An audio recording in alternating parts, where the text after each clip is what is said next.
De Aruneman wie het een enorme operatie. Een verskadelnaam omvorm je naar één en dezelfde. Maar een feestelijke vlaghijzing bij Bruggelenkamp in de Westereen, waar het kwadrantgroep en oren kwadrant.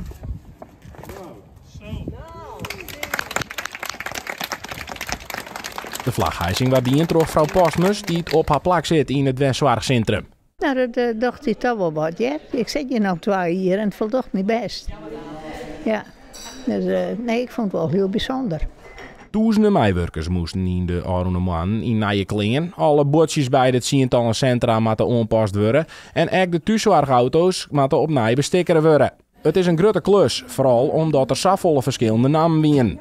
Mensen denken toch van ja, als we bij elkaar zitten of Palet of Frieswouden, dat is allemaal bij die kwadrantgroep. Maar wat is het nou eigenlijk? En we zeggen nou eigenlijk ja, we gaan gewoon met één naam naar buiten toe. Dat komt de herkenbaarheid denk ik enorm ten goede.